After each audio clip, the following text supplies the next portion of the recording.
Hey everybody, welcome back. Or welcome if it's your first time. I am the EagleFan, and this is EagleFan Watches. On this channel, I react to things other than music. My main channel, I do music reactions. And this channel, I'm expanding, mostly to sports reactions so far, but I've got some other ideas in the works, and we'll see how that goes. But right now, I continue my trek through the UFL season, as still a few more games left of week 2 to finish. And after I finish week 2, I'm going to pick a team, and that'll be the team that I am going to back for the rest of this season, and will watch the rest of their game summaries and try to catch up to where the season is right now, and then watch the rest of the season and playoffs, and hopefully I pick the right team. But it's all about enjoying right now. So let's check this out. This is the Louisville Kings versus the Orlando Storm. Neither is necessarily a front runner for me. So far, there's really two main front runners for me, which, in looking back and rewatching and thinking, so far Dallas and St. Louis seem to be the front runners. But let's see what Louisville and Orlando can provide to me. See if I remember any of the players again when I go back in here. I almost hit play, which wouldn't help us without that. So let's go.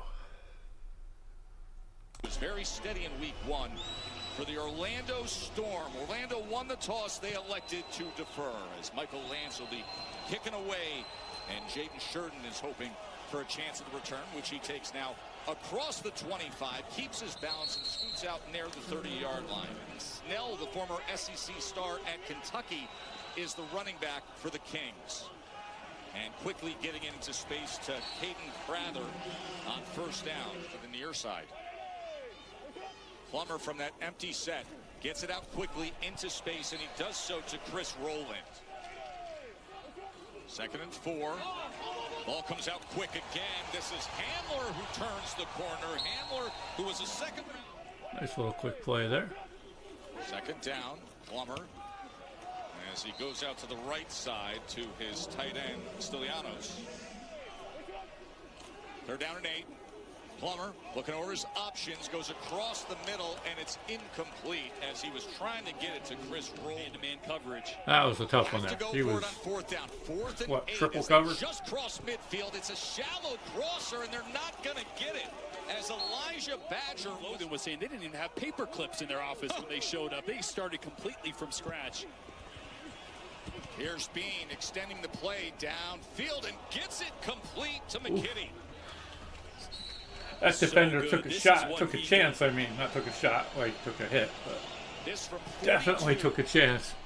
Flashing across. As he puts it through. Responsibilities on this play. Until they blitz right into it. Here's Rowland as he gets inside the 40-yard line.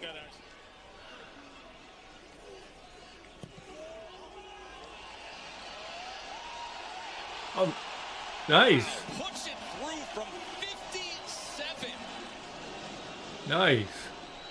Here's Rogers. 57. Is it 60? I think that is the 4-point one. So 57. Makes you wonder if he was able to get those extra 3 yards. If that snapper could have snapped it 3 more yards. Would that have counted?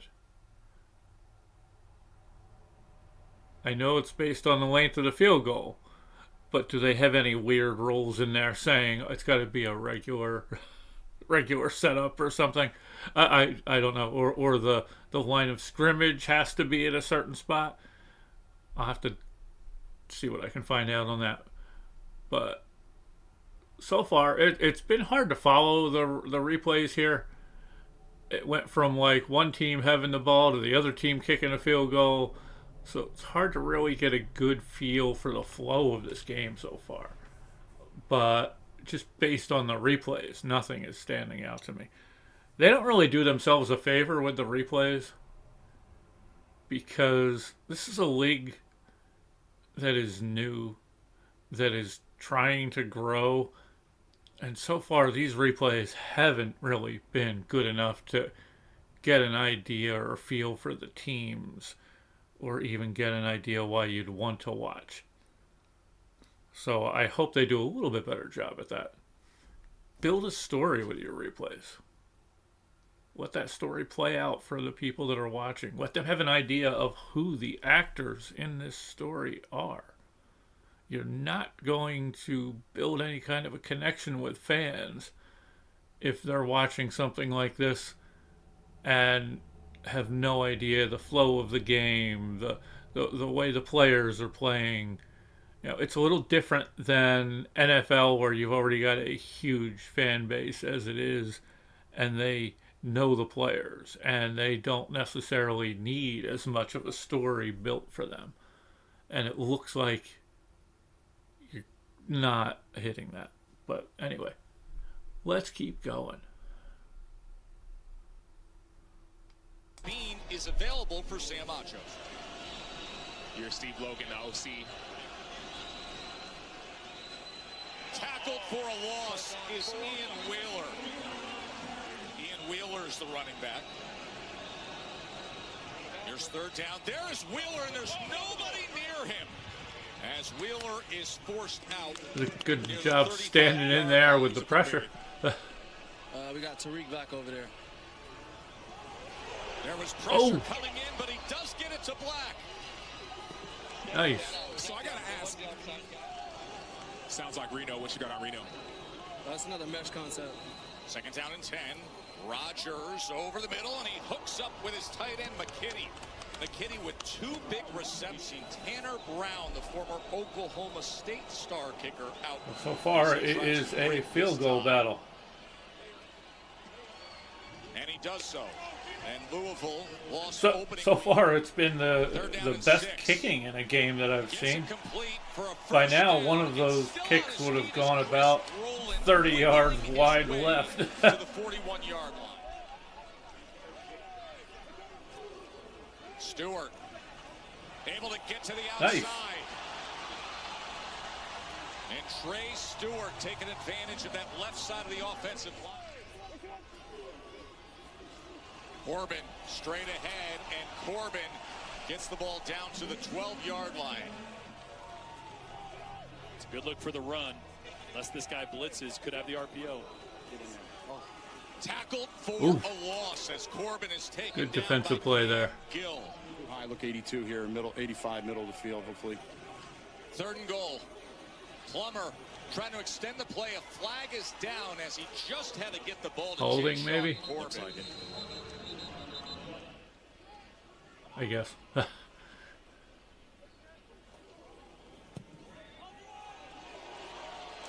with that, we are all tied up. 26-yard field goal. Okay. Finished up That his one college just career squeezed in, at it looked like. Cal.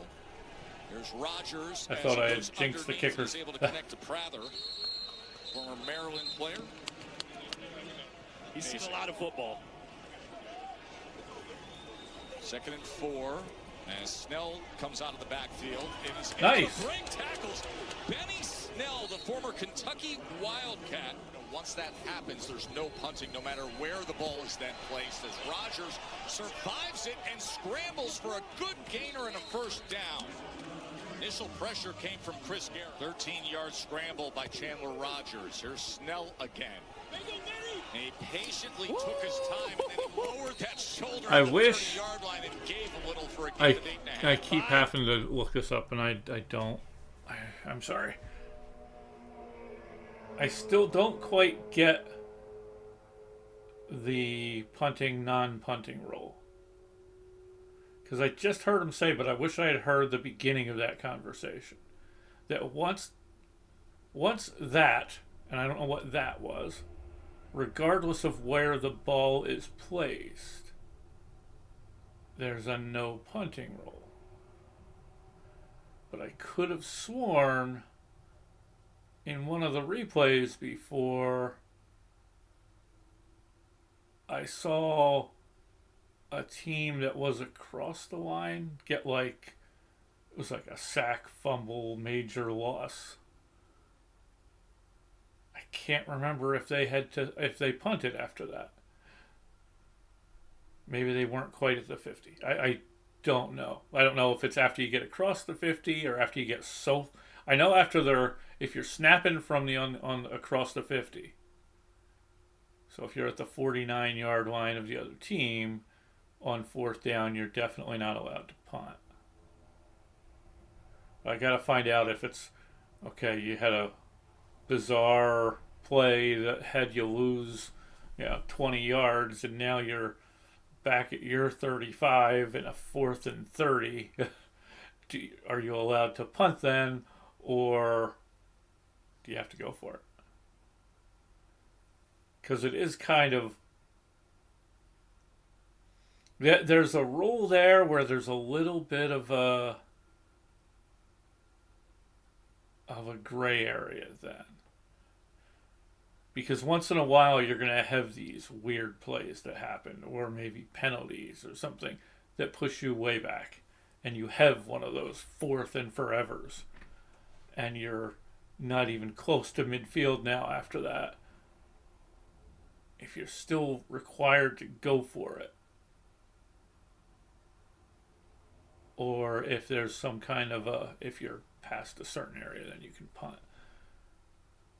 If that is the case, though, then you got to look out for the multiple false starts when you're not quite there. Let's say it's 4th and 20 from, even if you're past the 50, you're on the 49-yard line. If they had it where, if you start from the other side, then you just send somebody out there to do a false start, back up. Nope, now we're on the other side. Now we can punt. So, but then again, if it is the other way,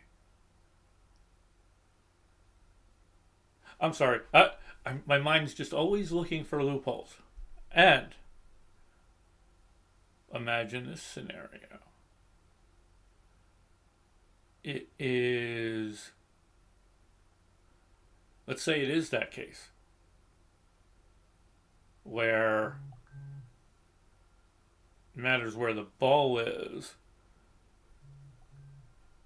and if actually based on what they were just saying, where it say it doesn't matter where the ball is placed. So if that's the case, I was going to say, because then you might have a scenario where maybe the defense doesn't or wants you to go for it. Do you have a scenario? But at that point, it would have to be a 4th and long,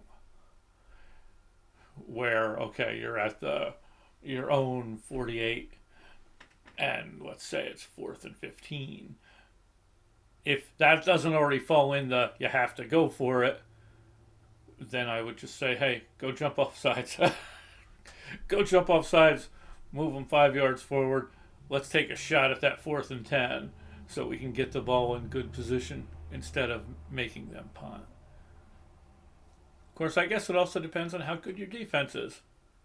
Let's say they got to that 49 for a first down.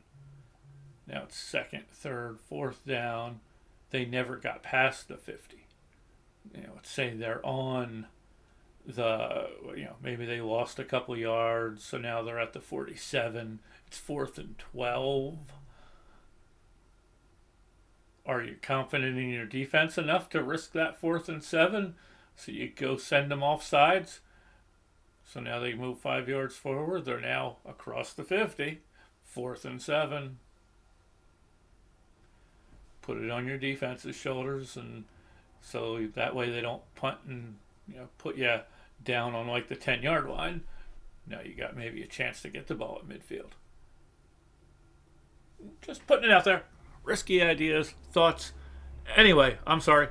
Let's keep checking this out. 6-6 right now. It's just a field goal kicker game. There's been a couple of decent plays one way or the other, but Nothing that's really jumped out at me. Yeah, I'm watching these to try to become a fan. Again, the UFL needs to do a little bit better job if they want to try to make fans. 10-25. Third down and 2. Rodgers back to pass. Shallow cross is complete. It's Bell. Carter Bell with the reception. They set up the screen to Snell. And Snell splits defenders and gets it to the 17-yard line. 2nd and 9. Snell. That never had a chance. That was good defense. By the defensive line to disrupt things. Great success. And kicker time. Back to the NFL. And with that, 3rd field goal of the night for Tanner Brown. Ball gets out quickly, and it is a completion. Dorian Thompson-Robinson's first pass of the season. We're under 2 minutes in this first half. First DTR. Again gets it complete. Again it's Badger. Nice. Badger, Nice. Very crafty in the open field, will have another first down. Nice job by the receiver there. This is 3rd and 19 after the penalty. Plummer gets it complete to Hamler. Hamler's looking for blocks. There's a guy there. Okay. Touchdown, Nice. Orlando. How did those last 2 guys not get him? 41-yard touchdown. It was 3rd and 19. Sorry, I'm just confused. It looked like the last guy. It was well read. It's like, okay, man, they just jumped there real quick. I've seen them show replays on here of plays that I question why they even showed a replay, where they showed it on here in the summary, which I would even question why they showed it in the summary, but then they would go and show a replay of that play. It could be like a 3-yard run. But we just had a very cool touchdown play. And they don't even show a replay. Come on, UFL. You're going to make me not want to finish this project. That time by Travis Bell. Yeah, to cut this off. That is a big man, 6 foot 310. But look at him with the sweet feet. See, Great job by Bell. He actually had 9 tackles, 1 TFL last week. Led the team. we have one play that was, what, a 3-yard loss. That was right there. I set them and they spiked it. One play, a 3-yard loss. Yes, good play by the defender. But they showed the play in quote-unquote real time in this summary, and then they showed 2 replays of it. But no replay of that long touchdown where the receiver made a nice move, got in the clear, and then got past the people at the end to get into the end zone. I really wanted to see a replay of that because I was trying to figure out what that last defender was doing. It looked like he turned towards the blocker instead of going after the guy with the ball, which it seemed strange. It seemed like his choices were, should I try to tackle him or engage this blocker on this side of me? And it almost looked like he turned left and engaged the blocker instead of turning right and going after the ball carrier. Because even if that blocker tries to block you now while you're facing away from him, now you've picked up a penalty. Anyway, let's go. 2nd and 15.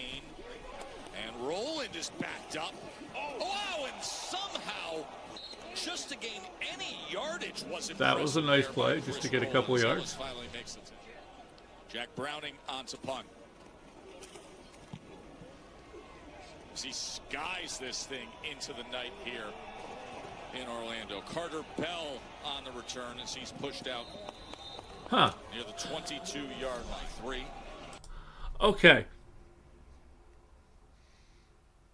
That would be a good replay to show if they were trying to set up any kind of a storyline here. Okay, set him up here, and now we watch and we see a drive go all the way down. But if we only see a play or two of this drive, and then the other team has the ball again, makes no sense then why we just saw that punt. Because they're not showing us drive-by-drive stuff. So I don't know. I seriously question, do they just have some random AI thing determining which replays to show? Because now I still have to keep an eye on the score. It's Orlando 12-9. I don't remember seeing 7 field goals kicked. So if that's the case, they're also skipping scoring plays again like they did in the last one. Come on, UFL. You guys are really fumbling the ball here. Unbelievable Hamler touchdown just before halftime. Oh wait, I'm sorry. It wasn't a field goal. It was a touchdown. Now that was on me. They apparently missed the extra point there. Okay. Yeah, it was 9-6 and then the touchdown. Makes sense. See if KJ Hamler gets an opportunity on this punt return here. As he secures at the 30-yard line, that instant burst before he is taken down to 39. All right, so Storm back on offense. Beck and Rapoli, do your magic. Former Florida State star. And that's what they will do here as he catches that seam on the right side and goes ahead for about 3.5 yards. Mike Rapoli, the UFL co-owner, Anthony Beck. Plummer. Shallow cross, and they're going to pick it up. A flag is down late. Back where he threw it as he gets it complete to Trey Stewart. So 4th and 23. Oh, okay. Must have been holding. They go underneath, and they go with the hook on lateral. Trey Stewart is trying to split defenders, and at least he makes up some of it, but that is a turnover on downs. Mike, I did get my answer on that. Different strategy into the game. You play the game between the 35.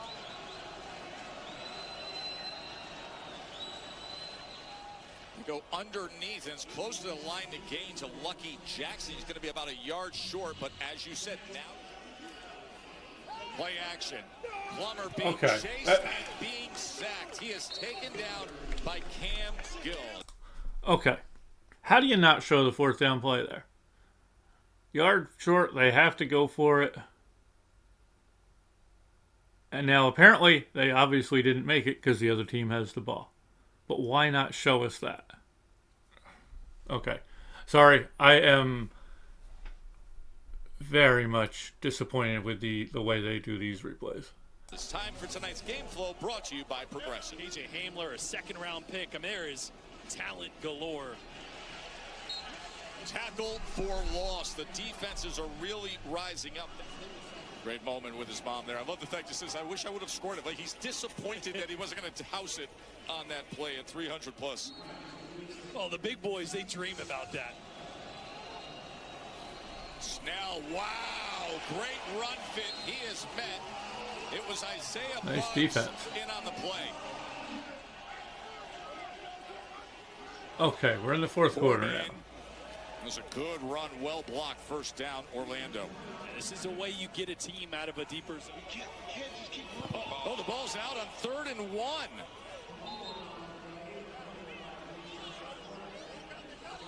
Okay, 4th down. Well, at least they're showing us 4th down. And it's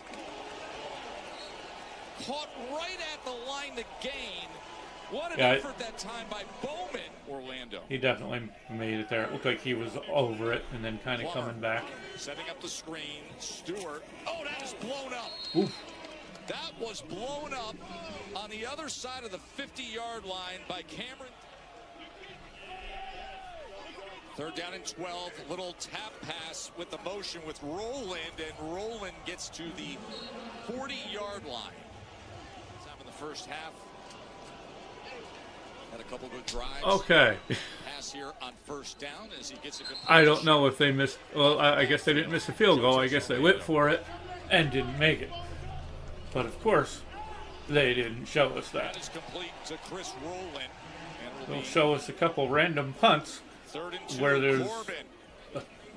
3-yard And return. Corbin will move the chains. Helmet came off at the end, and the flag came in. See Bell there on the right side of your screen.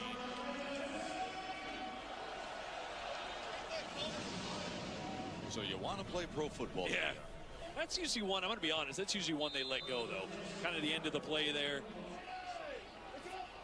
First down, Plummer to pass. Has time, but has to check down to Corbin. And Corbin gets upfield quickly. Well, and there it was, right? KJ Hamler running deep. Years ago. And he was practice squad with the Patriots most of last season. And that is complete to Badger. That's nice. Badger inside the 10. Badger Okay.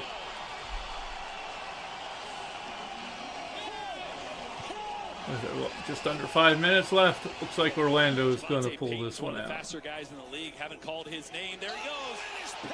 Oh, they're definitely pulling this one out. Okay. Well, I remember Plummer. I remember the name of the quarterback for Orlando. So that at least is a plus. Orlando's got a chance of... Okay.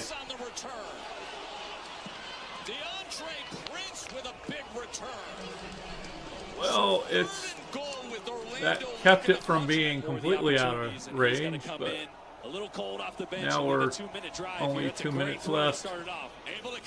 I don't think they're getting more than 10 points in these next 2 minutes. You never know. Here's Bean again. Pressured and taken down by Chris Garrett. He's working on left tackle.